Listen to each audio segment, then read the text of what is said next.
que l'asset management. Donc moi, je travaille à Genève Aéroport, donc en Suisse. Je suis français et je suis passé par l'ENAC en 99, comme on dit à Genève, et en 99 à Toulouse. Voilà. Alors, qu'est-ce que c'est? Il faut obtenir le meilleur de nos équipements avec l'asset management. Là, vous voyez l'aéroport de Genève. Sous le E de Best, je crois que c'est là, il y a le jet d'eau, le fameux jet d'eau de Genève. Donc, l'asset management, c'est comment gérer ces actifs industriels. Parce que à Genève, c'est la cité des actifs monétaires, hein, et c'est là où il y a les plus grandes banques, mais il y a aussi, on parle aussi d'assets pour tout ce qui est actif industriel. Alors, pour Genève Aéroport, voilà, hop là, il faut que je fasse attention. Bon, ok, je vais utiliser ce système-là. Qu'est-ce que c'est Genève Aéroport? Vous avez vu, c'est une piste unique et avec, on a fait 18 millions de passagers en 2019. Grosso modo, pour ceux qui veulent savoir où est-ce qu'on en est, le mois dernier et ce mois-ci, on fait à peu près 60% du trafic seulement de 2019, donc moins 40%. Et comme tout le début d'année était fermé, ou pratiquement on était à moins de 10%, on va faire 32-33% sur l'année complète 2021. Donc, quand ça allait bien, 150 destinations, etc., on essaye de miser un petit peu sur l'intercontinental avec des vols surtout sur les États-Unis, les Émirats, le Proche-Orient et la Chine. 60 compagnies et ce qui est impressionnant pour des francophones et surtout des Français, c'est de réussir à faire 195 000 mouvements par an sur une piste unique, sachant qu'on est fermé grosso modo de 22 heures à 6 heures du matin. Alors, un petit site, 340 hectares. Alors, j'ai vu que les Lyonnais étaient là. Les Lyonnais, ils sont à 2000 hectares ou quelque chose comme ça. Ça n'a rien à voir, hein. On est des tout petits, 3900 mètres de runway.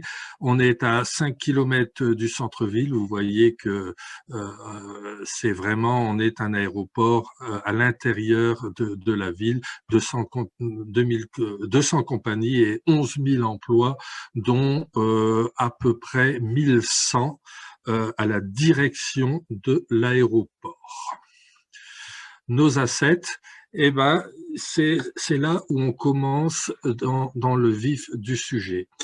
Un aéroport comme Genève, s'il fallait le construire, s'il fallait construire tout ce qu'on a, c'est-à-dire acheter les camions de pompiers, construire une tour de contrôle, construire l'aérogare, la piste, le balisage, tout ça, on est à 3 milliards de francs suisses et actuellement ça fait 2 milliards 90 grosso modo d'euros. Hein. Donc grosso modo 3 milliards d'euros sur 340 hectares. Alors, quand on commence entre guillemets, à jouer avec des valeurs comme ça, on ne peut pas jouer au loto, pas vraiment jouer au loto. On peut pas dire, je vais acheter cette paire de chaussures-là, elle va me tenir 2 ans et puis on verra bien. Non, là, ça devient sérieux, 3 milliards, c'est assez critique. Donc, il faut être extrêmement prudent. Et c'est pour ça qu'il y a des techniques qui sont associées à ça et qu'on ne peut pas faire n'importe quoi. Pourquoi est-ce qu'on fait de l'asset management? Je suis désolé, je vais assez vite parce qu'il y a beaucoup de slides et j'ai beaucoup de choses à vous transmettre. Alors, parce que on est conscient qu'on ne fait pas les choses très correctement à l'heure actuelle. Celui qui dit qu'il sait faire les bons investissements maintenant, qui sait quand la crise sanitaire passera, quand est-ce qu'on retrouvera les chiffres de 2019, quand est-ce que l'avion à hydrogène va arriver, quand est-ce que, etc., etc., personne ne sait. Nous avons tous des limitations. Donc, on va devoir partir de scénarios. On est tous responsables. Quand vous jouez avec 3 milliards, c'est clair que l'homme politique qui est derrière, bon, il y a déjà votre patron, hein, le directeur de l'aéroport, mais aussi les hommes politiques qui sont derrière, ils viendront vous chercher peut-être des histoires dans quelques années en disant « Mais pourquoi tu as rénové la piste? Est-ce que c'était le bon moment? On aurait pu attendre. Pourquoi est-ce que maintenant tu fais une extension capacitaire? Es-tu sûr que c'est le bon moment de faire du capacitaire en 2021? Pourquoi tu n'as pas investi en 2021 sur le SAF et l'hydrogène? Donc, il y aura bien toujours quelqu'un qui va vous critiquer.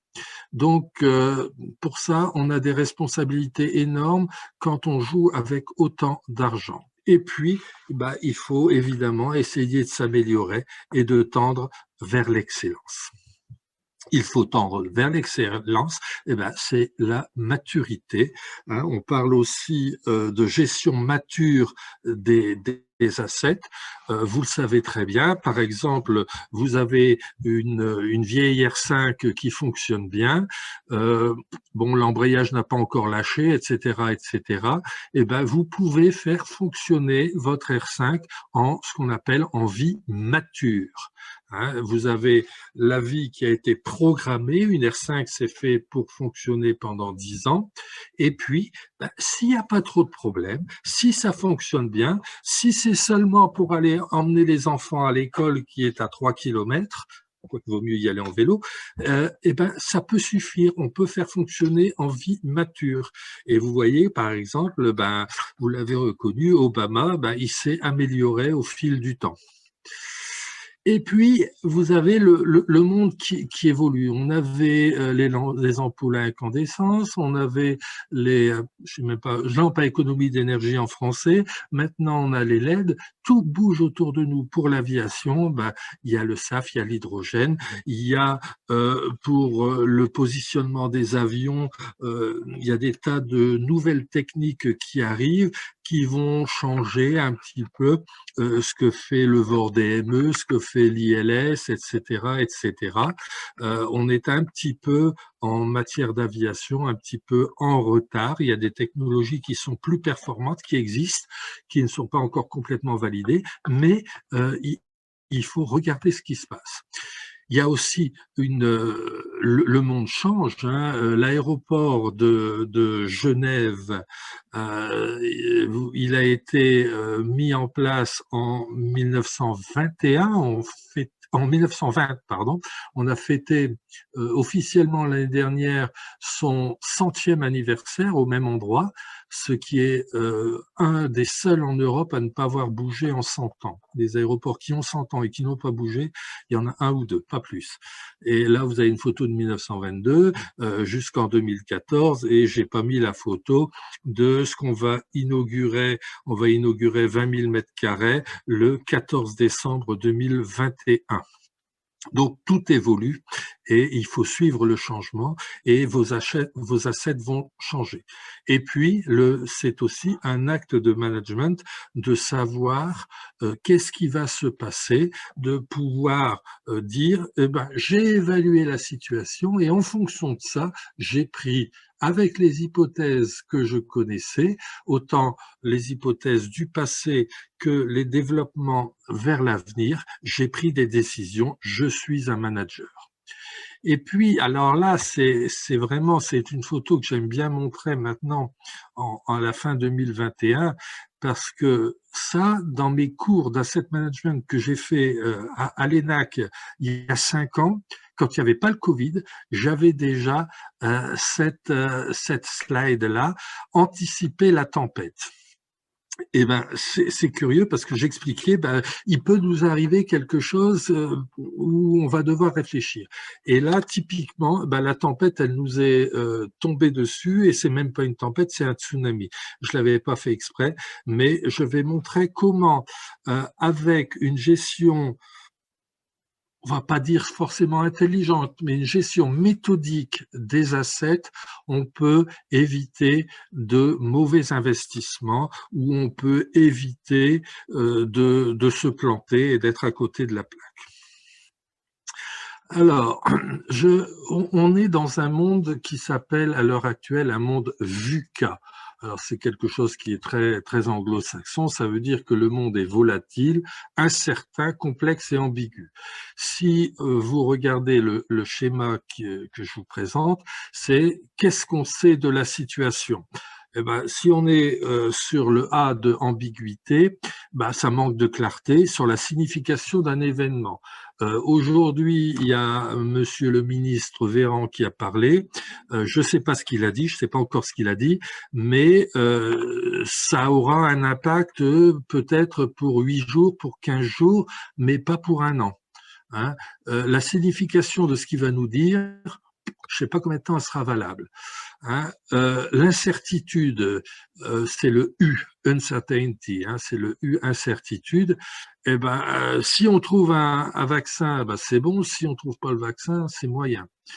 La complexité, eh ben, les facteurs de décision ne sont pas uniques. Maintenant, ce n'est plus que le Covid qui décide, c'est le positionnement des États.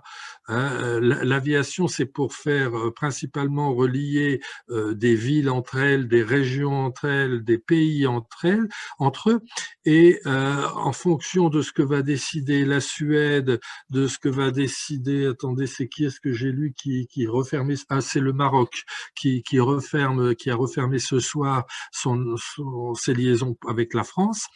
Eh ben, ça on maîtrise pas. Il y a le facteur Maroc, il y a le facteur du ministre de l'Intérieur du Maroc ou de la Santé du Maroc, en plus du Covid.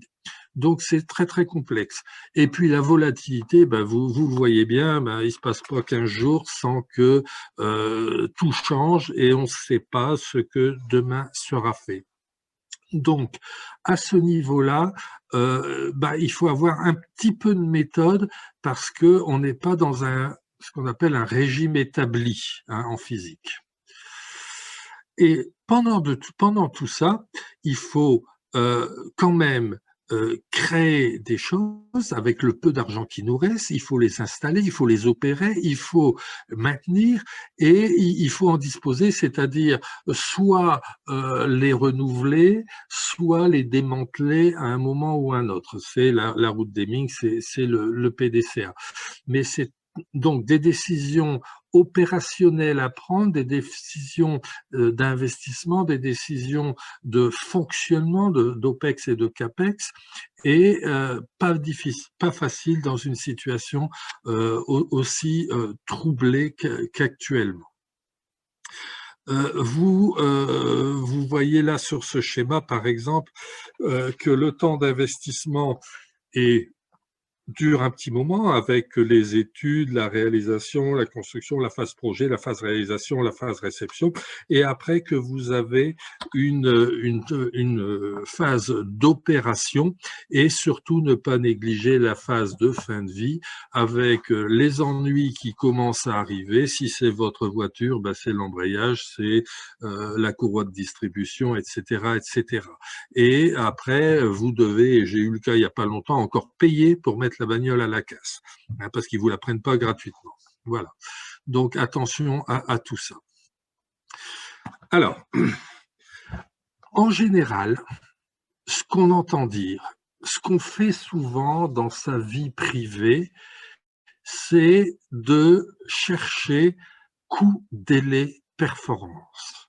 On dit, je veux une voiture pour emmener les enfants à l'école, j'en ai besoin la semaine prochaine parce que la mienne, elle vient de claquer, et je peux mettre 5 000 €. Voilà. Mais quand on joue avec 3 milliards, après, faites le ratio avec votre aéroport. On est toujours à peu près dans les mêmes ratios. 3 milliards pour 18 millions de passagers. Vous regardez. Et ben, quand on joue avec 3 milliards, ben, il faut tenir compte des risques. Il y a des risques à chaque décision.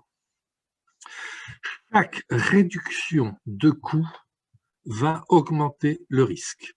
Dès que vous allez dire à un entrepreneur « Ah, mais vous êtes trop cher », il y aura un risque quelque part. Et ça, c'est très, très important de le comprendre et d'essayer de le modéliser. Dire, ben voilà, je réduis ça, je prends le risque que, mais c'est un risque que je peux mitiguer en faisant ceci, en faisant cela. Mais ne pas croire que si on dit à un entrepreneur, une entreprise générale, un électricien, un maçon qui fait du béton ou un truc comme ça, dire on va baisser les prix de 10%, ben, quelque part, il y a un risque. Il y a un risque que le délai dérape, il y a un risque que la composition du béton ne soit pas celle que vous ayez prévue. Peut-être on va vous retirer une marge sismique que vous aviez avant et puis boum, votre bâtiment, l'État va décider que vous allez changer de zone sismique parce que ceci, parce que cela, ben, vous n'avez plus de marge. Donc, une exposition au risque qui va augmenter. Donc, c'est exactement ce que je dis. Chaque décision va générer un coût et un risque. Et là, il faut être très, très prudent parce qu'on va venir vous chercher là-dessus. Voilà ce qu'on va mettre en service le 14 décembre, enfin ce qu'on va tenter de mettre en service. On a encore deux phases importantes. Dans la nuit du 1er au 2 décembre, on a tous les tests qui ont fait foirer l'aéroport de Berlin il y a quelques années. Enfin, maintenant, Brandebourg vient d'ouvrir, mais donc c'est tout ce qui est détection incendie, des enfumages et toutes ces choses-là. On fait ça dans la nuit du 1er au 2 décembre. Et le 2 décembre, on va mettre 1200 passagers fictifs dans cette halle, des passagers qui viennent de la ville, des gens qu'on a invités. Et ils gagnent un sandwich, c'est tout ce qu'ils gagnent, et une boisson. Et ils font semblant de venir prendre l'avion, il y en a 1200. Et ça permet de vérifier que tout fonctionne. Alors en aviation, ça s'appelle ORAT, pour ceux qui ne savent pas, c'est Operation Readiness for Airport Transfer. Quand on construit quelque chose, on le teste grosso modo en situation réelle. Alors, l'asset management, il faut choisir la bonne méthode parce que on peut faire de l'asset management très simplement comme on peut le faire de manière très, très détaillée. La première chose à faire, c'est d'avoir un inventaire.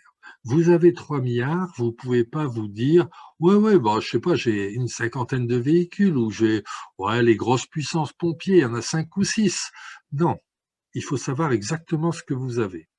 Hein, et nous, on va compter jusqu'aux tronçonneuses et jusqu'au vélo.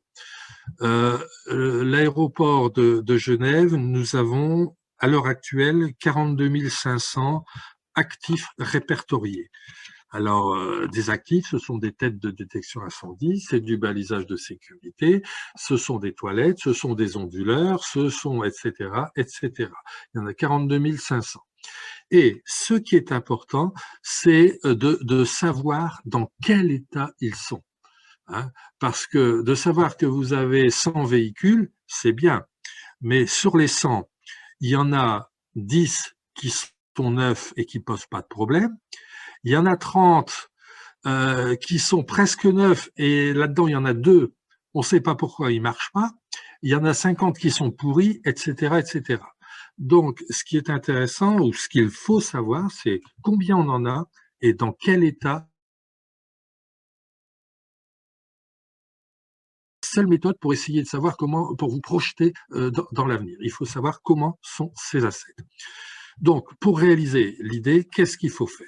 Il ne faut pas rêver de l'inatteignable. Hein. Il ne faut pas croire que vous allez faire tout ce que vous voulez. Non, il faut rester les pieds sur terre. Ça, j'aime bien cette photo-là. Je ne sais pas si vous aimez, mais je trouve qu'il faudrait l'inventer, celle-là. Alors, il faut se dire la vérité. C'est pas la peine de faire la politique de l'autruche.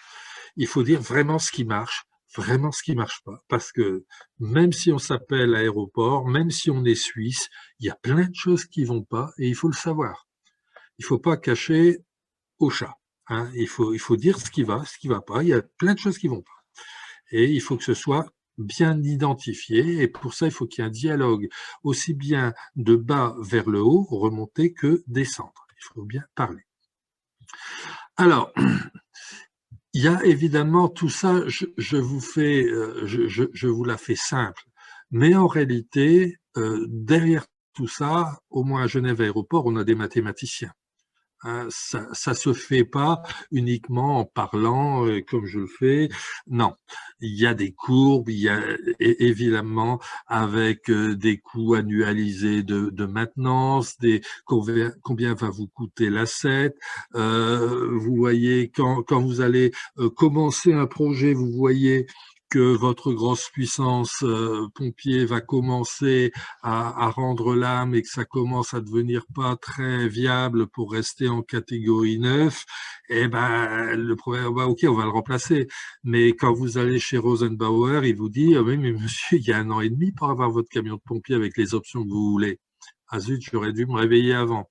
Donc, vous avez votre temps optimal de renouvellement qui se calcule mathématiquement, et après, bah, il faut anticiper le délai de fabrication du permis de construire, du camion de pompier, et par exemple, le permis de construire qui va vous être refusé 1 fois, 2 fois, 3 fois, parce que bah, il y a des opposants, parce que ceci, parce que cela.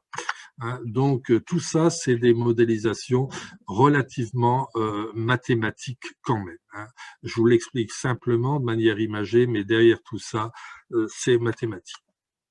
Évidemment, toujours la roue de Deming, plan, do, check, act, et toujours revenir parce qu'une situation aujourd'hui, et surtout dans le contexte sanitaire que nous vivons, ben, ce sera plus vrai l'année prochaine. Donc, c'est pas quelque chose qui est acté pour toujours, c'est un sujet sur lequel il faut revenir régulièrement et remettre à plat toutes vos hypothèses, voir si tout ce que vous avez imaginé, ben, on est toujours sur la même voie. Je vous l'ai dit, c'est essentiellement quelque chose qui va relier la technique, parce que les assets physiques, les équipements, c'est très technique, et qui va le relier à la finance, et c'est pas toujours seulement la finance facile, ça peut aller beaucoup plus loin avec des périodes d'amortissement en fonction de l'équipement que vous allez acheter. Par exemple, si vous construisez une salle d'embarquement, eh ben, l'équipement informatique de la salle d'embarquement, vous allez l'amortir sur 5 ans, la structure des fondations sur 50 ans, le second œuvre pour les vitres sur 10 ans et la peinture sur 8 ans. Donc, le coût va pas être uniquement amorti sur 30 ans. Tout va être différencié, tout va être pesé. Il y a des décompositions à faire au niveau des équipements pour savoir combien va vous coûter cet équipement, et vous allez payer le béton sur une période de 50 ans. Par contre, l'informatique va être payée sur 5 ans. Et pour vous, c'est un budget de 300 millions quand même. Mais au niveau finance, eh ben, il va falloir faire toutes les simulations. Et évidemment, la simulation, une des simulations les plus importantes, c'est ce qu'on appelle le LCC ou TCO, c'est le Total Cost of Ownership, donc c'est où le Life Cycle, LCC, Life Cost Cycle, voilà, pardon, j'y arrive. Donc, c'est le coût total sur la durée de vie. Donc, c'est le coût de la réalisation, le coût de l'exploitation et le coût du démantèlement. Et il faut toujours avoir les pieds sur terre. Il faut que le gars à qui vous dites votre maçon, votre électricien, il faut qu'il puisse remonter les informations et dire je mets du Schneider, ça va me donner ça comme durée de vie. Je mets du chinois pas cher, ben j'aurai d'autres ennuis avant. J'ai rien contre les Chinois, mais il paraît que ça dure un peu moins longtemps. Voilà. Et il faut réussir à l'expliquer un petit peu comme je vous le fais maintenant, de manière imagée, Mais derrière, je vous l'ai dit, il y a des gens qui vont faire des calculs un petit peu plus savants, mais ne perdez personne dans la bataille. Ça doit aller du directeur jusqu'au balayeur en passant par les ingénieurs entre deux. Hein, il faut que tout le monde soit intégré à cette démarche. Alors, quelque chose qui est hyper important, c'est qu'est-ce que vous voulez faire? Qu'est-ce que c'est que le line of sight? Qu'est-ce que c'est que l'objectif que vous voulez avoir? Alors, en fonction de l'aéroport que vous pilotez, ça peut être très, très différent. Vous prenez un aéroport en Syrie, priorité numéro 1, ne pas se faire bombarder. Ça se comprend. Vous prenez un aéroport normal, par exemple au Baléares, c'est pouvoir accueillir des hordes de touristes.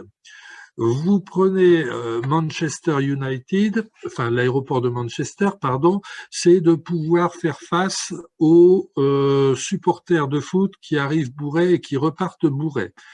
C'est pas pareil. Et puis vous avez Genève. Genève, ben, nous, on doit avoir des magasins avec des Rolex à l'intérieur des magasins. S'il n'y a pas de Rolex à vendre, il y en a qui sont pas contents. Voilà.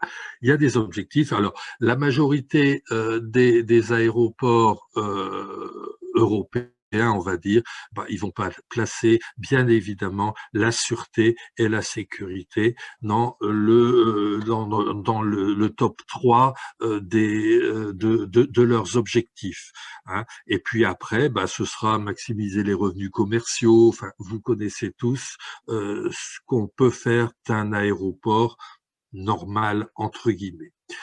Alors, quelque chose qui est sûr, si votre objectif n'est pas clair, ben, vous fabriquerez quelque chose de très mauvais et très précis. Ça, on en est certain. Tant que les objectifs ne sont pas clairs, vous n'allez jamais produire quelque chose de correct. Il faut bien se mettre ça dans la tête et c'est pas facile d'obtenir de la part de la direction des objectifs clairs, nets et précis. Parce qu'on va essayer d'aligner notre démarche d'asset management sur les objectifs de la direction. Si la direction veut des magasins de Rolex, eh ben, on va faire des magasins de Rolex. Si la direction dit je veux débarquer les passagers au plus vite comme à Majorque ou un truc comme ça, eh ben, on va mettre des portes d'embarquement comme ci, comme ça. Donc, il faut vraiment être aligné avec les objectifs de la direction et bien les avoir en tête. Hein. Il faut transmettre ce line of sight. C'est pas simplement l'idée du directeur. Il faut que le gars en bas de l'échelle sache pour quelle raison il travaille et dans quel objectif. Hein, il y a le film d'Astérix, qu'est-ce que tu fais toi? Bah moi je carrelle, mais tu vois pas que ça va pas? Bah non, moi on m'a dit de poser des carrelages, donc je pose du carrelage. Je fais des fenêtres parce qu'on m'a dit de poser des fenêtres et je sais pas pourquoi je mets des fenêtres. Bah non, on peut pas être comme ça, il faut que cet objectif soit transmis et que ce soit presque des valeurs d'entreprise. Il faut arriver à des valeurs d'entreprise à ce niveau-là. Alors, il ne faut pas se tromper, parce que on peut transmettre le line of sight. Vous prenez la SNCF. Le PDG de la SNCF, bah, il change souvent en France. Hein. Et puis il explique que non, il faut être orienté client, tatati, tatata. Messieurs, on a un rôle politique à gérer. Bon, il explique tout ça. Le PDG d'Air France, il dit exactement la même chose. Et entre les deux, vous voyez qu'on ne fait pas du tout la même chose. Il y en a qui ont compris, il y en a qui n'ont pas compris. Hein, c'est pas tout à fait pareil entre les deux. Le message, il n'est pas forcément clair. Là, on voit, c'est vraiment quelque chose, un line of sight, des objectifs qui sont pas transmis de manière optimale d'un côté pour le train, et ça va un peu mieux, bon, pour l'aviation et l'aviation privée, d'autant plus. Alors ça, vous savez, je suis Genevois d'adoption. Ça, c'est un petit poussin canard que j'ai pris en photo il y a juste un an sur le lac de Genève. Alors, on ne dit pas le lac Léman, attention, hein. Surtout ne venez pas à Genève en disant c'est le lac Léman. Ça, c'est ce qu'on apprend à l'école en France, mais à Genève, c'est le lac de Genève. Ça, il faut que ce soit clair. Donc, c'est un petit poussin que j'ai fait, j'ai pris en photo il y a un peu plus d'1 an. La semaine dernière, je suis retourné et puis je l'ai vu. Je dis, purée, c'est le même, on dirait, ça pourrait vraiment être le même. Mais moi, j'ai un line of sight. Je sais exactement où j'en veux en venir. Quand je prends la première photo, je prends la deuxième photo, je sais exactement où je veux aller avec la troisième photo. Moi, mon line of sight, c'est ça. Bon, c'est aussi beaucoup le chocolat, mais bon, là, je me suis arrêté au magret de canard. Hein. Donc, il faut bien avoir dans l'objectif, j'ai mon poussin, c'est pourquoi? C'est pour le bouffer. C'est pas pour, on fait pas exactement la même chose si c'est juste pour prendre des photos. Hein. Il faut savoir où est-ce qu'on veut en venir à la fin. Un autre exemple de line of sight, c'est une vraie compagnie aérienne, hein, où là, on explique aux pilotes, ben voilà, c'est par là que ça se passe, c'est bien expliqué et on va pas se tromper, c'est clair pour tout le monde, aussi bien pour le pilote que pour les passagers. C'est pas une photo truquée. Hein. Alors, des choses que je vous ai déjà dit tout à l'heure, ce qui est important, c'est le LCC, donc Life Cost Cycle, ou TCO, Total Cost of Ownership. Donc, il y a là-dedans, il y a des CAPEX, hein, donc c'est ce qu'on appelle dans les budgets de beaucoup d'aéroports, on appelle ça les investissements, les OPEX, donc ça, c'est ce qui va faire tous les frais de fonctionnement, on appelle ça aussi fonctionnement, dans beaucoup d'aéroports. Donc ça, il faut que ce soit bien compris et tout projet passe aussi bien par des CAPEX que par des OPEX.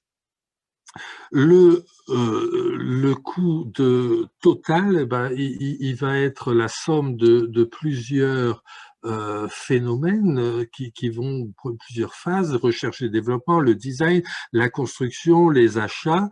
Après, vous voyez qu'au début, eh ben, les coûts d'exploitation, ils sont un petit peu hauts parce que ben, même à Genève, on n'est pas bon du premier coup.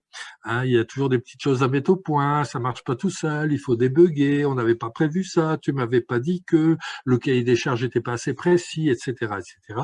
Et puis on arrive à un moment où, en fin de vie, ben, vous avez la courroie de distribution qui vous lâche, et puis là, ça commence à coûter cher. Et ne pas oublier qu'à la fin, ben, il faut démanteler. Alors, si c'est pour démanteler une voiture, mettre à la casse, ça va vous coûter 200 € de mettre votre voiture à la casse. Par contre, à Genève Aéroport, on a dû démanteler il n'y a pas longtemps une station de distribution de carburant qui datait des années 60 et qui n'avait pas des cuves double pot. Croyez-moi qu'on en enlève de la terre. Et ça coûte. Recycler de la terre, ça coûte très très cher. Donc attention aux coûts de démantèlement à la fin qui peuvent être très très élevés. Alors, au début, bah, ce sont des CAPEX, hein, on construit, et après, ce sont des OPEX. Alors, bien souvent, ça c'est une petite astuce, normalement, on devrait prévoir la fin de vie dans la durée de l'objet. En réalité, ce qui se fait, le démantèlement de l'objet 1 va faire partie du prix du renouvellement de la construction du 2. C'est-à-dire que la fin de vie, on va le mettre au début, avant la recherche et développement, on va créer le site favorable. Parce que on ne sait pas encore comment est-ce qu'on financièrement on va l'imputer dans 30 ans ou dans 50 ans. Donc bien souvent cette partie-là, on va aller la capitaliser dans le nouveau projet, le projet qui va remplacer l'ancien. Alors, il faut faire attention à une chose, des valeurs. Alors ça, je le dis surtout aux étudiants parce que les autres, normalement, le savent. C'est quand on construit ou quand on achète un équipement. La construction, elle va durer de 1 à 5 ans ou quelque chose comme ça. Mais les opérations, ça va durer 30 ans. On est embêté pendant 1 an à gêner, à faire des travaux, tatati, tatata. Mais si on a mis le truc au mauvais endroit, mal dimensionné, ceci, cela, on l'a pendant 30 ans. ça s'en va pas tout seul. Si vous avez mis un satellite, une salle d'embarquement qui est pas alignée comme il faudrait, qui est mal reliée, tatati tatata, eh ben, vous allez devoir vivre avec pendant 30 ans. Donc, vous avez des CAPEX 1 an, dans l'exemple que j'ai donné, et des OPEX pendant 30 ans.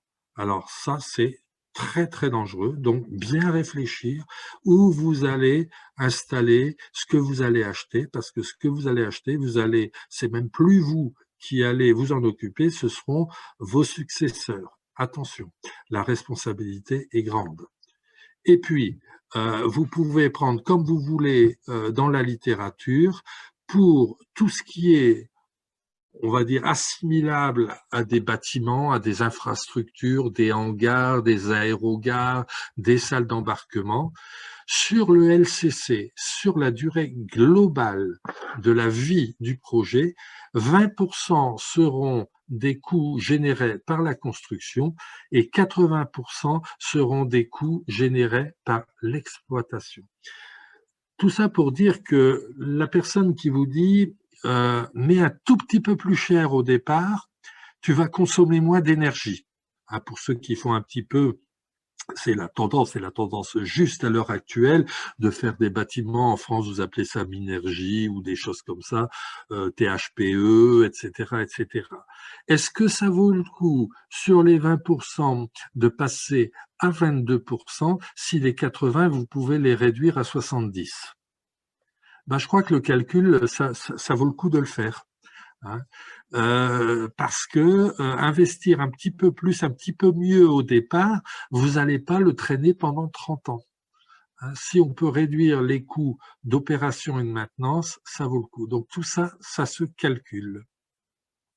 Alors des exemples pour GVA, hein, en 2019, on était grosso modo à 215 millions d'euros de CAPEX et 70 millions d'OPEX. Là, évidemment, on ne parle pas. Ça, c'est pour la direction infrastructure et c'est bien entendu hors salaire parce que s'il y avait rien que mon salaire, on serait largement au-dessus.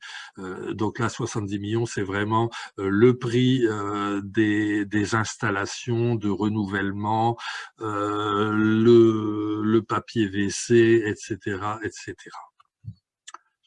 Le risque. Je vous en ai parlé tout à l'heure. Chaque dépense et surtout chaque réduction de dépenses va générer un risque. Alors, il y a différentes façons d'aborder le risque. Ça, c'en est une. Est-ce que c'est la bonne? Je ne sais pas. Ne vous inquiétez pas, j'ai pas la photo où ça se termine mal. Le risque, on le décompose toujours en trois. Il faut le décomposer en trois phases. D'abord, vous avez la perception du risque. Mais bien souvent, ça vient pas tout seul. C'est pas ah ben je sens le brûler, c'est bon. Non, quand vous sentez le brûler, c'est déjà trop tard. C'est est-ce que ça pourrait commencer à brûler? C'est ça qui est important. Bien se poser la question, où peut être le risque? Est-ce que c'est le risque des opposants parce que je les ai un peu ignorés, je les ai envoyés balader? Est-ce que ça peut être un risque technologique comme l'aéroport de Berlin qui a commencé par une détection incendie et qui s'est terminé par un scandale politique? Parce que ça commence quelque part il y a une première perception du risque, c'était la détection incendie qui marchait pas. Et après, ça a pris 10 ans pour rattraper le coup. Une fois que vous avez identifié le risque, il faut l'analyser. Il faut dire, mais voilà, qu'est-ce que je peux faire avec ce risque? Alors, vous avez certainement eu des cours ou des choses comme ça qui vous expliquent qu'un risque, on peut l'assumer, on peut l'ignorer, on peut le mitiguer. Voilà, il faut bien analyser qu'est-ce que vous pouvez faire avec ce risque. Et puis après, eh ben, c'est le management du risque. Et puis là, vous choisissez.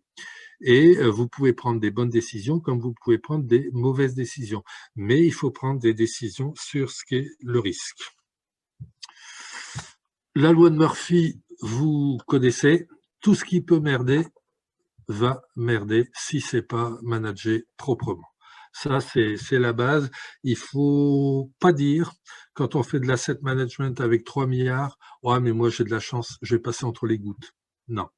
Faut pas croire ça, c'est pas possible. Quand on joue au loto, je veux bien. Quand on joue l'apéro avec les copains, je veux bien. Mais quand on joue avec 3 milliards, on passe pas entre les gouttes. Et ça fait mal. Alors, est-ce que vous connaissez cette histoire-là? Parce que l'asset management, c'est pas quelque chose de nouveau. L'asset management, moi, je dis que la base, ça a commencé en 1933 et c'est Walt Disney qui l'a inventé. Parce que, il y a l'histoire des 3 petits cochons. Et il y en a un qui a fait un bâtiment qui était super confortable, une journée pour le construire, très bon marché et très écolo. Par contre, ça marchait pas avec le bruit, avec le vent. Et ça marchait pas avec le loup. C'est-à-dire que le cahier des charges, il n'était pas clair. On a essayé, alors soit on avait compris, soit on n'avait pas compris, mais on a essayé de faire quelque chose de cheap. Et le cahier des charges disait, mais attention les gars, il faut que ça résiste au loup. Et là, on s'est complètement foutu dedans. Donc, c'est un exemple qui dit, ça marche pas. La deuxième solution, on a fait un confort médium. On a dit, ça se construit en une semaine, c'est pas trop cher et c'est encore écologique. Mais ça marche pas. C'est pas ce qu'on a besoin. Et la dernière solution, c'est confortable. Il faut 1 mois pour le construire. C'est très cher. C'est pas forcément écologique. Mais le but, l'expression des besoins, c'était résister au loup. Et là, ça marche. Et quand on fait nos projets, il faut bien déterminer ce pourquoi on le fait. Est-ce qu'on veut que ce soit quelque chose de pas cher qui marche pendant 1 an? Est-ce qu'on veut que ce soit très cher et puis que ça fonctionne pendant 20 ans? Et puis, est-ce qu'on veut qu'il y ait de la sécurité informatique ou pas? Parce que maintenant, c'est aussi à la mode. Est-ce qu'on va se faire piquer les datas? Parce qu'il y a des IoT partout dans tout ce que vous faites. Donc, bien réfléchir à votre expression des besoins. Et pour réfléchir, il faut avoir des KPIs. Il faut savoir exactement ce que vous allez mesurer, comment, où vous allez mettre la valeur. Ça peut être des valeurs financières, ça peut être des valeurs techniques, ça peut être des valeurs informatiques, ça peut être de la sûreté, de la sécurité. Qu'est-ce qui est important pour vous, pour votre projet? Attention au prix apparent. Votre directeur, lui, il voit ce qui est hors de l'eau. Il va dire, non, mais attends, je peux pas payer 150 millions pour un truc, il y a 4 murs, c'est pas possible. Oui, mais regardez un petit peu, je vous épargne ce qui est en dessous, mais il y a 20% qui sont visibles pour le commun des mortels, parce que votre directeur, bien souvent, c'est juste le commun des mortels. Et puis, il y a 80%, c'est les techniciens, c'est les ingénieurs, c'est les ouvriers qui s'aperçoivent que, oui, mince, on a oublié l'IT. Qu'est-ce qu'on va faire? On a oublié l'énergie. Ouh là là là là, ça, on est mal. Et puis, je vous parle pas du change management, parce que les gars, ils acceptent pas de travailler dans ce truc-là. Alors, vos gars, ça va, ils acceptent. Mais combien de fois, s'il y en a dans l'auditoire qui viennent d'aéroports et qui connaissent un peu, non, mais on a construit le nouveau terminal, c'est génial. Sauf que la police et la douane, ils disent, non, mais tu crois pas que je vais aller me mettre dans une cahute comme ça? Ah non, non, non, moi je veux la clim à l'intérieur de la cahute. Alors, on trouve, allez, par le faux plafond, on fait passer tout. Ah non, mais tu sais, maintenant il y a le Covid, même mon truc où je check les passeports, je veux pouvoir me laver les mains. Attends, mais il n'y a pas d'écoulement là maintenant. Ah oui, mais c'est comme ça. Maintenant, moi, c'est mon syndicat de police qui dit je veux me laver les mains.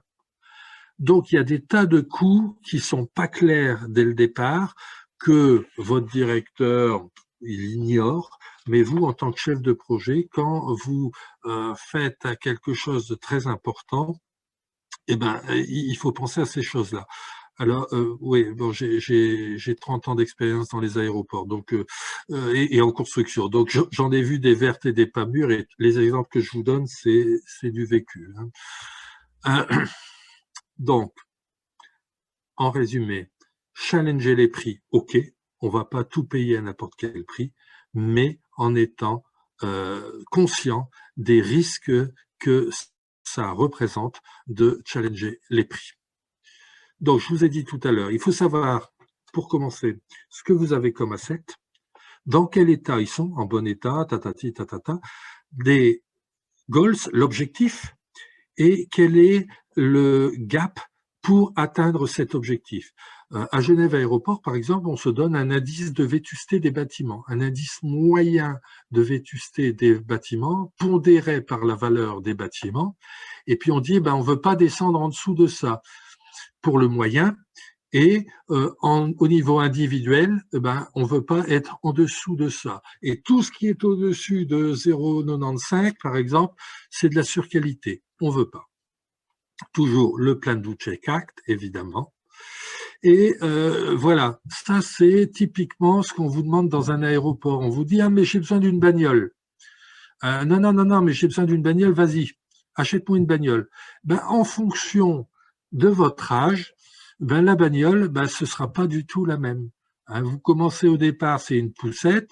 Vous êtes amoureux, vous avez votre premier job, c'est ça. Vous êtes amoureux, il vous faut la décapotable. Après, il y a la familiale. Après, il faut redescendre. Et puis, vous terminez dans le corbillard. Mais tout ça, c'est l'expression des besoins. Et combien de fois vous aurez dans votre vie professionnelle, non, mais je veux 20 000 mètres carrés d'aérogare. Non, mais ça suffit pas. Avec 20 000 mètres carrés d'aérogare, c'est comme demander une voiture à 4 roues, et vous voyez 4 roues, ce que ça fait. Ça peut être tout à fait différent. Donc, bien toujours préciser le besoin, parce que c'est là que tout va pêcher à un certain moment, et on viendra vous chercher parce que vous n'avez pas construit quelque chose qui correspondait à ce que vous voulez. Après, une fois que vous avez vos assets, il y a des assets critiques. Et puis, il y en a qui sont moins critiques. Alors, si vous êtes dans la partie aérogare, par exemple, le chauffage, entre nous, les gars, ils arrivent avec le paletot, ils arrivent avec le manteau. S'ils ont un peu froid, c'est pas un drame. Si la passerelle télescopique ne se décolle pas de l'avion quand on va attaquer le repoussage, c'est 20 minutes pour aller chercher un pushback. Le gars, il faut qu'il la... Ah merde, j'ai pas la bonne barre aujourd'hui. Ah mais non, c'est Dédé qui m'a emprunté la barre du 777, je sais pas où il l'a mis. Là, on est mal. Et là, vous allez entendre parler du pays. Il y a des choses qui sont plus critiques. Ça va être, par exemple, les passerelles. Ça, c'est clair. Ça va être le tribagage. Vous débarquez Emirates, et puis le gars de première classe, il attend 2 heures ses bagages. C'est du vécu. On n'est pas mauvais à Genève, mais ça arrive. Alors, quand un gars d'Emirates qui a payé 8000 balles en first son truc et qu'il attend 2 heures son bagage, vous entendez parler du pays. Il y a des choses qui sont critiques, il y a des choses qui le sont beaucoup moins. Et il faut mettre la bonne valeur d'investissement au bon endroit. Je vous disais, il y a des choses qui sont plus critiques que d'autres. Le chauffage, la clim, c'est désagréable, c'est pas grave. La propreté, ça fait vraiment pas propre si à Genève les toilettes sont sales. On est bien d'accord, parce que c'est Genève. Mais c'est pas un drame en soi. Donc, bien identifier les valeurs critiques et faire la maintenance en étant conscient du risque que ça représente. Donc, je vous l'ai dit, bien manager la connaissance de vos assets. Il faut savoir de quoi on parle. Vite, très vite, je passe sur ISO 9000, ISO 55000, parce que tout ce que je vous ai expliqué, c'est la norme ISO 55000. C'est celle qui détermine, qui s'appelle gestion d'actifs industriels. Alors, j'ai la chance d'être au membre ISO et je suis un des happy few qui modifie la norme, qui la fait vivre, qui l'adapte avec des collègues principalement anglais et australiens, parce que cette vision telle que je vous l'ai expliqué, elle était beaucoup plus présente en Angleterre, au Royaume-Uni et en Australie. Et l'aéroport de Genève est certifié. C'est le premier aéroport d'Europe continentale, parce qu'il y a des Anglais qui nous avaient volé la première place. Donc, on a dit que c'était le premier aéroport d'Europe continentale à être certifié ISO 55000. Mais vous allez dire, oui, mais c'est quoi la différence? Tu parlais toujours, c'était la qualité. C'est quoi la différence avec l'ISO 9000? Vous connaissez tous la version ISO 9000, où même votre boulanger, il arrive à vous dire qu'il est ISO 9000. Eh bien, ce sont des normes qui sont différentes, mais qui sont complémentaires. Pourquoi? Parce que l'ISO 9001, c'est quoi? C'est de fabriquer depuis mai 1886 la même recette de Coca-Cola. Tout le monde sait que c'est très mauvais pour la santé, c'est pas bon, mais on construit de manière répétitive toujours la même chose, c'est faire ce qu'on dit et dire ce qu'on fait. Ça, c'est la norme ISO 9001. Même si c'est pas bon, c'est pas grave, on sait qu'on fabrique des mauvaises voitures. Si on est une entreprise, tiens, je vais dire indienne, pour pas dire chinoise, ils fabriquent des voitures qui tombent en panne tous les 5000 km, mais elles peuvent être ISO 9000, il n'y a aucun souci. On sait que tous les 10 000 km, il faut changer les bougies. C'est comme ça. C'est pas grave, on le sait. Par contre, l'ISO 55001, parce qu'à chaque fois dans une norme, c'est la numéro 1 qui est certifiable. Le reste, c'est du décor, ça explique le bien fondé de la norme, mais ce qu'on va vérifier, c'est toujours le numéro 1, donc 9001 et 55001. Et là, bah, en bon français, hein, je n'ai pas pris un vin suisse, hein, c'est extraire de la valeur à risque consenti. Extraire de la valeur. Si je tire le bouchon, je vais avoir le nectar, je vais avoir le vin. Par contre, deux choses à ne pas faire, ou trois choses. Il faut avoir un bon bouchon. Il faut avoir un bon tire-bouchon. Si votre tire-bouchon est rouillé, ben, vous risquez de perturber la valeur du vin. Et surtout, expérience aussi, mais non aéroportuaire, ne donnez pas à déboucher une bonne bouteille de vin à votre gamin. Ça peut tourner à la catastrophe. Donc, il y a des risques qu'il faut assumer, des risques qu'on ne peut pas assumer. Mais extraire de la valeur à risque consenti, si on doit retenir qu'une phrase de l'asset management, c'est bien celle-là.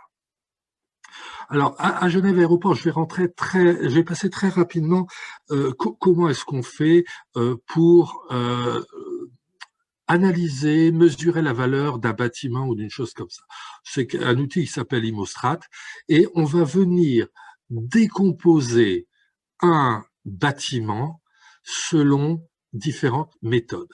Dans un bâtiment, il y a un toit qui peut être en pente, il y a des murs, il y a du CVC, il y a de l'électricité, il y a un générateur de chaleur, il y a des fondations, etc., etc.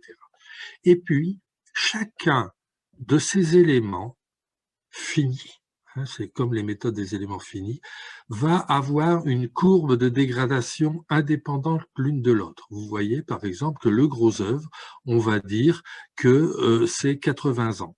Si on a un massif gros œuvre, c'est 185 ans. Si on a un toit en pente, ça va être 40 ans. On n'a pas l'exemple du toit plat. Hein, vous savez, il y a deux sortes de toits plats. Il y a celui qui fuit et il y a celui qui ne fuit pas encore. Ça, c'est ce qu'on dit à Genève, hein. Mais je crois que chez vous aussi, c'est à peu près pareil. Donc, un toit plat, tous les 5 ans, ben, il faut faire la révision, il faut changer le sarnafil, il faut faire comment on appelle ça, mettre des sparadraps, etc., etc.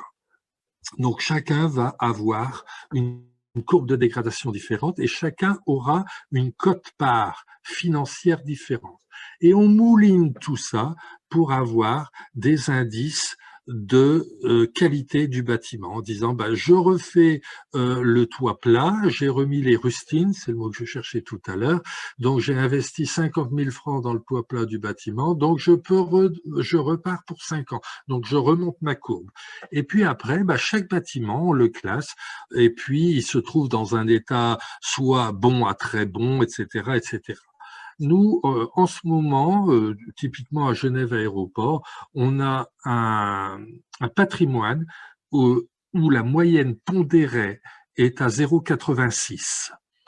Et on s'arrange pour essayer de rester au-dessus de 0,85. Donc, vous voyez, par exemple, quand vous êtes à 0,70, pardon, vous avez des problèmes d'utilisation. Si vous êtes entre 0,5 et 0,7, vous allez risque de dégâts. Hein, ça commence à devenir critique et il peut y avoir des problèmes de fonctionnalité que vous perdez. Et puis après, vous pouvez avoir, si vous êtes en dessous de 0,5, sécurité de la personne. Hein, parce que bah, ça peut s'écrouler, ça peut ceci, ça peut cela. Donc il faut savoir, en moyenne pondérée, où est-ce que vous vous trouvez. Alors, il y a tout, alors je vous l'ai dit, c'est mathématique. Hein. On passe les 50 bâtiments de l'aéroport, les 50 gros bâtiments de l'aéroport, on passe à cette moulinette, on met à jour tous les ans en disant bah, j'ai refait l'électricité de ce bâtiment-là, donc ça me change ceci, ça me change cela. On évalue les bâtiments, on les positionne, vous voyez, sur des courbes, qu'est-ce qu'il reste à faire. Et après, ça vous permet en bas à droite de dire, eh ben voilà, si je veux atteindre 0,86, eh ben qu'est-ce que je vais devoir investir? Voilà les années, la planification financière. Voilà comment ça se présente. Alors, par exemple, par exemple, le 2014 là, qui est là, le vert, on se dit, ben, c'est pas possible. Je ne pourrai jamais investir 1,750 milliard cette année-là. Donc, il va falloir que je mitigue un petit peu. Je vais faire que ça, je reporte et on fait des simulations jusqu'à arriver à quelque chose de tout à fait acceptable financièrement. Tout ça, c'est pondéré évidemment après pour faire vos budgets par des choses qui ne sont pas que techniques. Là, vous avez la vision technique, mais après, il y a d'autres visions qui doivent entrer en ligne de compte à l'aéroport. Par exemple, votre ingénieur structure va dire non, moi, je veux absolument que ça résiste au sismique. Je ne prends aucun risque là-dessus. Moi, sécurité des employés, ça doit passer en premier. Il y en a un autre qui va dire ah non, moi, vous savez, je suis du parti en France LREM, donc je vais faire absolument répondre à la demande politique du sénateur et du député du coin. C'est eux qui vont me dicter ma façon de voir. Un autre va dire moi, c'est les problèmes de com. Je veux pas être dans les journaux quoi qu'il arrive. Donc, vous voyez, et après, on a des tas d'exercices et on va pondérer avec la direction de l'aéroport. On va dire, ben, pour Genève Aéroport ou pour l'aéroport de Lyon ou pour celui de Toulouse, le plus important, après la technique ou avant la technique, c'est la com. Je ne veux pas avoir d'ennui avec la com. Je ne veux pas avoir d'ennui avec le politique. Je veux être dans le plan directeur de l'aménagement du territoire. Donc, on a 9 critères comme ça et on va venir pondérer chacun des éléments techniques et financiers avec ses valeurs ou ses objectifs exogènes. Voilà. Et après, ça nous permet de classer les bâtiments d'une certaine façon. Et vous voyez là, par exemple, à chaque fois que vous faites une rénovation, ben, vous remontez votre courbe et vous évitez la dégradation. Et après, ben, on donne des fiches techniques de bâtiments et ce sont des choses qui, pour les managers, sont intéressantes parce que ça a été construit dans le détail avec les gens du terrain. Et puis, quand vous demandez, dis donc, ce que je vais demander là maintenant, par exemple, d'ici le mois de février, quelle est ta vision pour 2024? On va investir où? Le gars va dire, ah, mais c'est hyper urgent, il faut que je fasse ça, tu te rends pas compte. Pourquoi c'est pas dans le système qu'on avait vu? Pourquoi c'est pas identifié ce que tu veux faire? Moi, j'ai un souci. Moi, j'avais noté qu'on devait plutôt faire avant l'électricité, on devait refaire la chaudière de l'autre bâtiment. Ah merde, je l'avais oublié. Voilà. Ça permet d'avoir des fiches, d'avoir des pense-bêtes, d'avoir des garde-fous. Alors, l'asset management, c'est challenging, mais c'est future oriented. Donc, vous connaissez cet avion-là. Alors, c'est pas l'aéroport de Genève qu'on voit entre le E de future et le O de oriented. C'est l'aéroport de Payerne avec le lac, je sais plus, Payerne, je sais plus quel lac c'est 4 cantons, je crois, ou quelque chose comme ça. Enfin, il y aura peut-être un Suisse qui me le dira tout à l'heure. Alors, il me reste en 10 minutes, je vous fais encore un petit truc qui est un peu ludique, mais qui montre bien à quoi peut servir ce système. Je vais vous raconter une histoire d'une start-up euh, qui a pas marché forcément comme on voulait. C'est une start-up que tout le monde connaît d'ailleurs, et puis ça a un petit peu, en Suisse on dit pécloté. Hein, c'est merdé, mais en plus poli. Ça péclote. Alors, on va prendre de la hauteur. C'est toujours l'aéroport de Genève, avec le lac de Genève, l'Europe, évidemment, le monde, évidemment. Et puis, il était une fois quelqu'un qui a créé l'humanité. Alors, je ne vais pas faire de religion, mais il y a quelqu'un qui a créé. On ne sait pas comment, on ne sait pas qui, je ne veux pas le dire. Mais il y a quelqu'un qui a créé l'humanité. Et puis, ce personnage, il a eu un petit problème parce qu'il n'a pas certifié ISO 55001. Et pourquoi il n'a pas certifié? Parce que dès le départ, il n'a pas managé son risque. Le risque, on a dit, c'est le plus important. Quel est le risque? Eh bien, le problème, c'est que Adam et Ève, ils savaient dès le départ qu'il fallait pas manger la pomme. Qu'est-ce qu'ils ont fait dès le début? C'est la Genèse. Ils ont dit, ben, on va manger la pomme et puis on va voir ce qui arrive. Ben voilà, c'est ce qu'il fallait pas faire. Là, ça commence plutôt mal pour l'humanité. Le deuxième, c'est le problème du line of sight et du leadership. Il faut, dans toute entité, je vous l'ai dit tout à l'heure, qu'on définisse clairement les objectifs, qu'on sache qui est le chef, qu'est-ce qu'on fait, pourquoi on le fait, comment on le fait. Et puis là, eh ben, il a aussi merdé. Celui qui a créé le truc, il y a 3 religions. Alors, ils se tirent pas forcément toutes dans les pattes, mais c'est pas clair. Il y en a un qui veut A, l'autre il veut B, le troisième il veut C. Alors, on peut faire du A', on peut faire du B', oui. Mais vous prenez dans votre infrastructure aéroportuaire, est-ce que votre directeur général est 100% en phase avec votre directeur financier et votre directeur commercial et votre directeur technique? Ben, même à Genève où il y a le consensus suisse, hein, et puis toujours on va chercher quelque chose, toujours le consensus en Suisse. Hein, et ben même à Genève, il y a des tiraillements. C'est pas clair. Vous allez voir le directeur général, il dit ah non, moi c'est ça. Puis le directeur, vas-y mollo, hein, parce que moi j'ai plus de fric. Bon. Donc, c'est pas clair. Et partout, on a bien souvent un line of sight qu'il faut pondérer. C'est pas forcément clair. Donc ça, line of sight, le leadership, eh ben, c'est là où ça commence à pêcher. C'est là où l'ingénieur que vous êtes, l'ENAC alumni que vous êtes, eh ben, il se dit, ben, dis donc, je suis dans le beau drap, moi, je sais pas ce que je dois construire. Évidemment, c'est toujours risk-based. Quand on va construire quelque chose, il faut que ce soit basé sur le risque. Et là, on s'aperçoit, par exemple, et là mes chiffres ne sont plus bons, c'est maintenant aller sur la Lune, non, aller dans l'espace 3 jours, mes chiffres c'était pour 20 millions de dollars.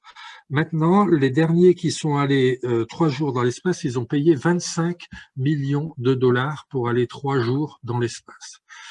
Pour aller 3 jours dans l'espace, avec 20 millions de dollars à 15 dollars le vaccin, on pourrait éradiquer de la Terre entière toute la lèpre et toute la rage pendant 1 an sur la Terre entière. Qu'est-ce qui vaut mieux? Que 3 gars s'envoient en l'air à 25 millions de dollars ou éliminer la rage et la lèpre de la Terre? Ben là, il faut avoir les idées claires. Et quand on doit prendre des décisions, dire je construis ça à la place de ça, ben, il faut se poser les bonnes questions parce que il y a des choses qu'on peut faire. Bon, allez, je vais construire allez, une terrasse publique pour que les spotters puissent venir. Ouais, c'est bien. Par contre, je vais construire un centre où on peut faire des tests PCR et puis je vais offrir le test, je vais payer, c'est gratuit. C'est pas mal non plus par les temps qui courent. Donc toujours peser le pour, le contre, regarder ce qu'on peut faire. Alors ça, c'est des chiffres véridiques et des chiffres qui m'énervent, mais c'est la vérité. Hein. 1,33 million de personnes meurent chaque année de la lèpre et de la rage. Voilà. Put the right value at the right place. Mettre la bonne valeur au bon endroit. Et là, pas seulement, là je sors du monde aéroportuaire, hein, je vous parle de l'humanité. Qu'est-ce qu'on a fait dans l'humanité? On est allé sur la Lune. On a dit, il y en a qui ont dit, bah, c'est les Américains, non, c'est les Russes, qui va y arriver le premier? Bon, c'est les Américains. Ok, ils ont fait, alors, bon, on n'est pas très interactif parce que d'habitude je pose la question, la distance de la Terre à la Lune quand on est au plus proche, c'est 384 000 kilomètres. On a fait 384 000 kilomètres et on était une précision, je vous laisse réfléchir un petit peu, je ne sais plus comment s'appelle la sonde qui a atterri, lunar ou je ne sais plus quoi, la précision d'atterrissage après 384 000 kilomètres était de 200 mètres. Ils se sont plantés de 200 mètres. C'est rien par rapport aux 384 000 kilomètres. Et on se dit, mais pourquoi il y a eu besoin de ça? Parce qu'il y a des endroits où on pourrait, si on avait une précision beaucoup moins accurate, aussi précise, on économiserait dans le monde un argent fou. Par exemple, hop là, vous pissez à 50 cm de distance et vous avez un écart type de 50 cm. C'est quand même incroyable. Et imaginez si tous les hommes en particulier pissaient au bon endroit, combien on pourrait économiser en nettoyage. Ben, on n'a même pas réfléchi à ça. On est foutu d'atterrir à 200 mètres près sur la Lune et puis pour les besoins naturels, journaliers, ben ça marche pas. Donc, il faut bien réfléchir de mettre l'argent au bon endroit quand on a des milliards, des millions à dépenser. Bien se poser la question, est-ce que c'est la chose que je dois faire? Alors, c'est toujours, je ne l'ai pas dit au début, le gros avantage de l'asset management, c'est quand vous faites toutes ces réflexions-là, ben le truc, c'est de le mettre noir sur blanc, de marquer hypothèse. Je sais qu'il y a la crise sanitaire, il n'y a plus d'avions, réduction de trafic j'ai besoin de ceci, on me demande ceci, cela, on construit un terminal de ceci, on achète un nouveau camion de pompiers. Et puis là, tout le monde signe. Et là, vous n'êtes plus, en tant que directeur technique ou ingénieur, le seul responsable le jour où on vous dit, eh ben, c'était pas tout à fait ce qu'il fallait faire. Vous mettez les hypothèses, vous écrivez tout noir sur blanc, et puis, eh ben, tout le monde signe en disant, ben, allez, on est d'accord avec ça. Et c'est plus un seul individu qui va prendre la décision, et en général, il va se faire critiquer parce que, évidemment, 2 ans après, il y a toujours des gens malins qui disent, ah oui, mais si on avait su, on aurait fait autrement. Voilà. Et un problème de KPIs, les Key Performance Indicators, on a toujours un problème pour mesurer exactement ce qu'on veut. Et l'important, c'est de ne pas oublier d'indicateurs. Qu'est-ce que je veux mesurer? Qu'est-ce que je dois mesurer? Quelles sont les choses critiques? Quand vous réalisez un projet, on vous donne un cahier des charges. Tu vas mesurer la qualité comment? C'est ce qu'on demande à son client. Tu veux la propreté, on sait la mesurer. Tu veux nettoyer les toilettes tous les 2 jours ou bien 2 fois par heure, etc., etc. Il faut avoir des chiffres. Tu veux un bâtiment énergétique, tu veux qu'il soit à 500 watts par mètre carré ou 50 watts par mètre carré. Voilà, il faut avoir des chiffres, des indicateurs pour pouvoir redresser la barre. Et là, quand on est au niveau de l'humanité, ben on s'est complètement planté. Pourquoi? Parce que on a tout simplement oublié un KPI hyper important, c'est la l'écologie. Hein. On a 7 millions d'années que l'homme est sur la Terre et on a 50 ans d'écologie. Ben, l'écologie, on aurait pu la commencer à la période des Romains, on aurait pu la faire au Moyen-Âge, on aurait pu, etc., etc. Mais on a seulement 50 ans d'écologie. Et ça, c'est grave, c'est un KPI qu'on n'a pas intégré. Et dans tous les projets qu'on fait, dans toutes les décisions qu'on prend, il faut poser dès le départ les KPIs. Le risque, évidemment, on prend des risques, le Titanic, hein, pourquoi? Ça n'avait aucun sens de vouloir accélérer. Ben voilà, on a pris des risques inconsidérés. Et il faut, quand on fait un projet, il faut considérer tous les risques qui peuvent arriver. Donc l'asset management, ça peut aussi sauver l'humanité et pas seulement les aéroports et les assets industriels. Voilà, donc les difficultés, il faut en faire des opportunités pour vaincre toutes ces difficultés.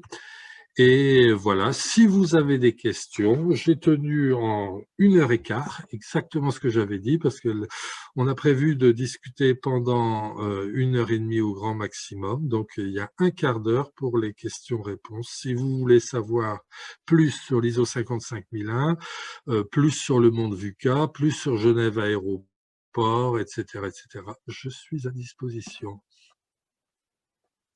Estelle, je te redonne la parole pour modérer.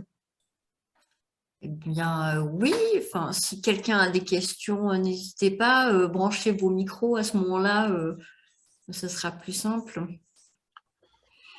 Alors, c'est pas pour dire que Genève Aéroport est meilleur que les autres, hein, loin de là. On est dans la moyenne, on fait les choses, on essaye de faire les choses un peu plus structurées que les autres, clairement. Mais c'est pas pour ça qu'on gagne, c'est pas pour ça qu'on est meilleur sur tous les plans. On essaye de le faire autrement et de manière structurée. Et puis après, vous avez aussi toujours, moi je suis responsable d'une partie de toute cette démarche. Et ne croyez pas que tout ce que je propose avec mon équipe, avec tous les calculs, toutes les tactiques que j'essaye de mettre en place, ne croyez pas que ce soit accepté à 100% par la direction. Je serais directeur si c'était le cas. donc c'est pas forcément accepté. C'est des propositions qu'on fait. On dit, ben voilà, en ayant analysé ça, ça, ça, ça et ça, ben moi, le résultat, c'est ça. Après, tu es directeur commercial, tu es directeur financier, ben, tu prends tes responsabilités. Mais moi, j'ai fait ce calcul-là. Alors, quelquefois, on nous demande de creuser un peu plus, de vérifier 2, 3 choses. On fait des simulations et on fait beaucoup aussi d'études de sensibilité. Quand vous commencez à manipuler des tableaux dans tous les sens, évidemment, c'est très important d'avoir les études de sensibilité. Je vous laisse la parole. J'ai beaucoup parlé. Jérôme, tu as ouvert ton micro, tu as peut-être quelque chose à partager. Non, bah alors moi, j'ai pas forcément. Enfin, les choses que j'ai à partager, c'est que je partage en grande partie ce que peut dire Guy lors de toute cette intervention. Déjà, est-ce qu'on m'entend bien déjà, juste pour savoir? Oui, on t'entend.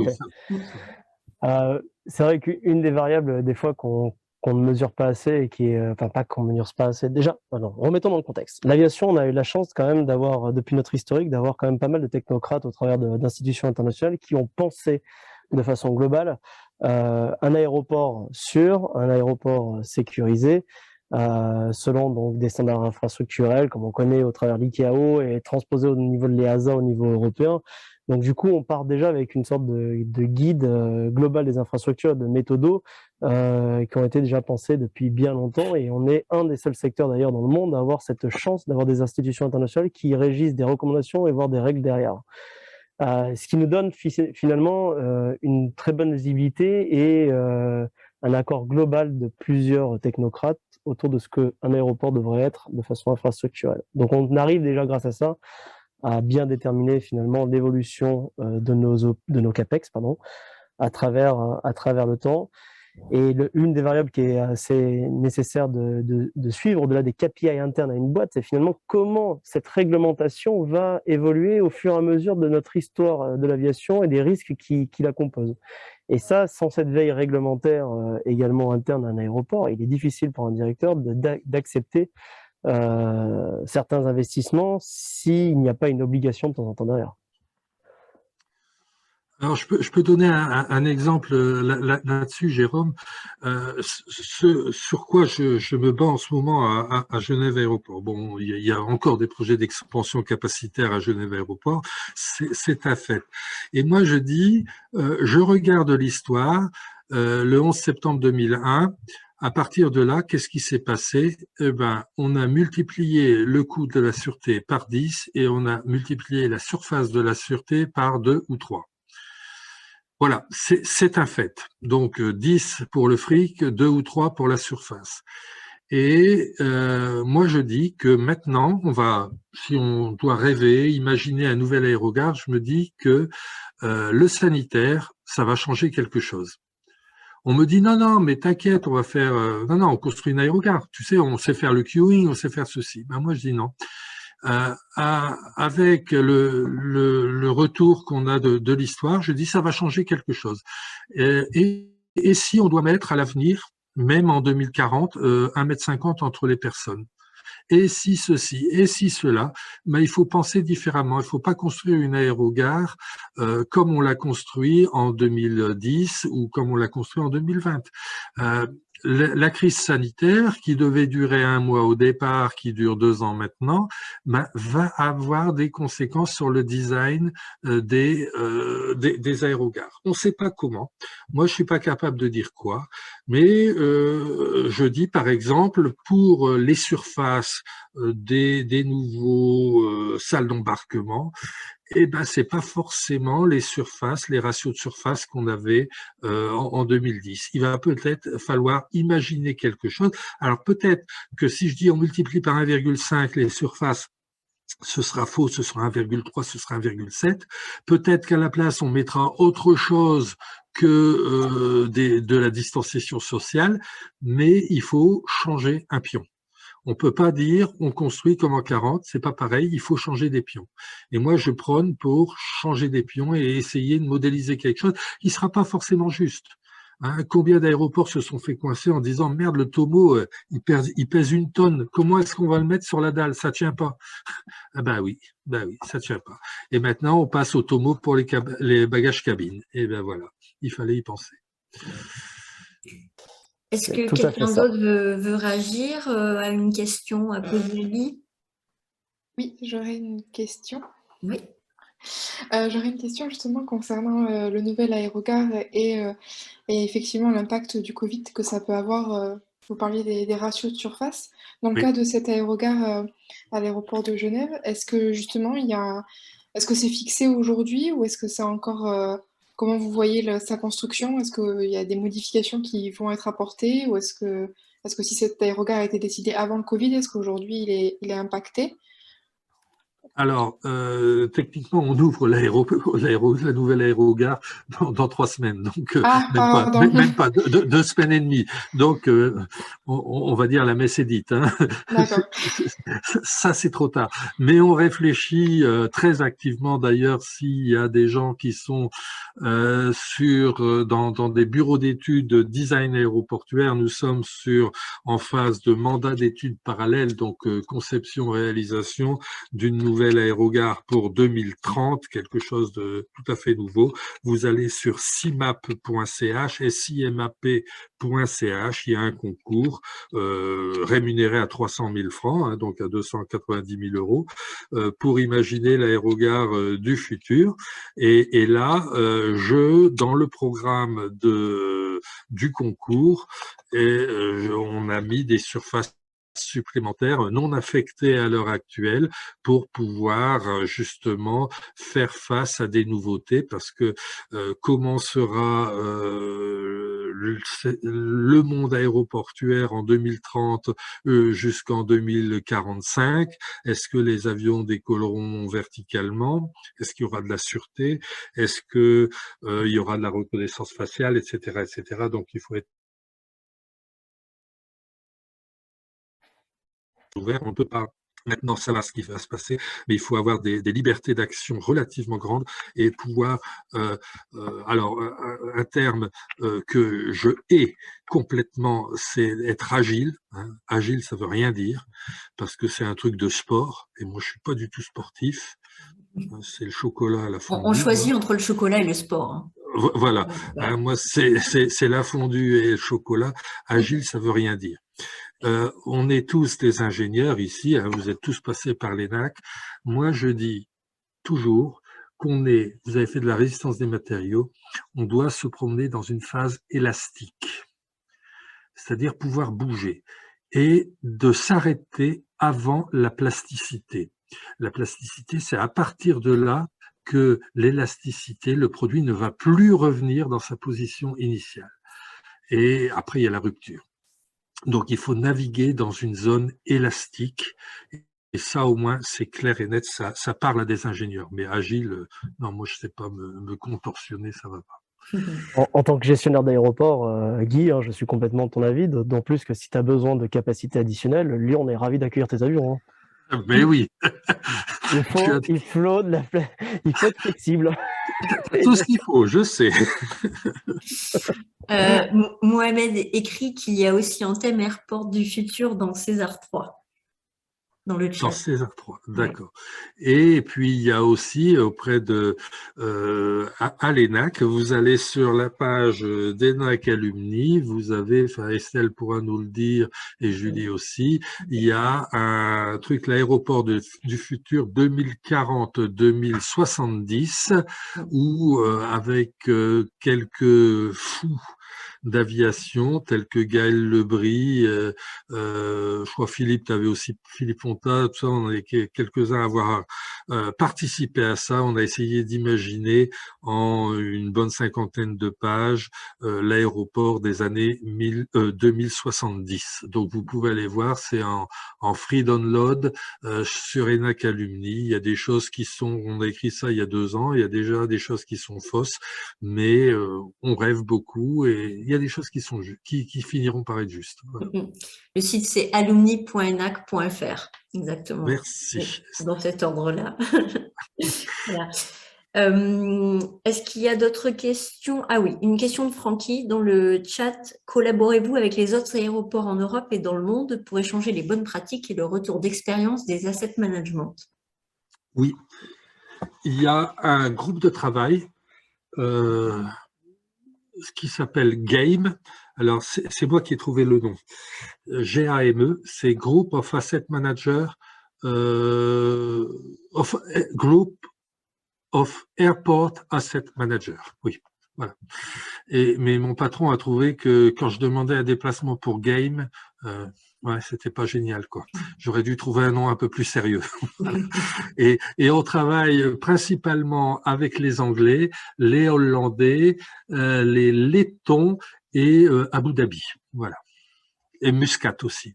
Donc, eux font partie de notre groupe de travail. Alors, on avait, juste avant, je crois que c'était le 25 mars, on avait une séance de travail à Muscat, justement.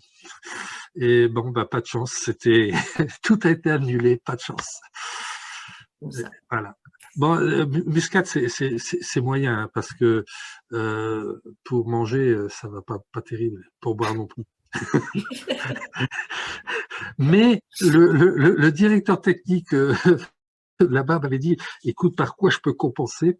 Et il nous avait dit, on va compenser par une nuit dans le désert. Ah, je dis, alors là, pas mal quand même. Voilà. Hein, il a dit, on va compenser, tu mangeras pas de cochon, tu boiras pas de pinard, mais tu auras une nuit dans le désert. Donc, tous ceux qui veulent venir, il n'y a pas de souci. Je suis à disposition pour vous inviter à ce groupe de travail. Voilà. Bon, eh bien, il est temps de rien d'échanger avec ADP, relance Francky. Comment? Rien d'échanger avec ADP. Si. Je suis aussi, alors en plus d'être asset manager ici, au niveau de l'UAF et FA, l'Union des aéroports français et francophones associés, Donc ce sont des aéroports qui vont grosso modo de Bruxelles, Liège, Charleroi jusqu'à Abidjan, Libreville, etc., etc. On a un groupement des aéroports,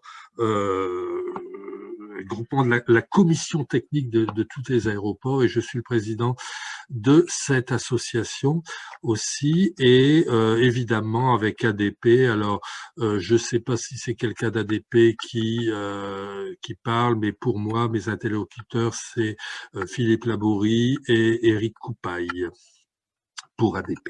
Mais donc, on se réunit, alors là, c'est une fois par trimestre avec tous les aéroports, on va dire français, ça va de Lille, Perpignan, Bayonne, Toulouse, Lyon d'abord, oui, qui est Jérôme, hein, qui ne viennent jamais et qui s'excuse rarement aussi, c'est dit. Alors, comme tu le sais, Guy, moi je le prends pas mal, puisque moi je suis le directeur général de la branche Kosovo d'Aéroport de Lyon. Hein, mais, Oui, bah, ça va.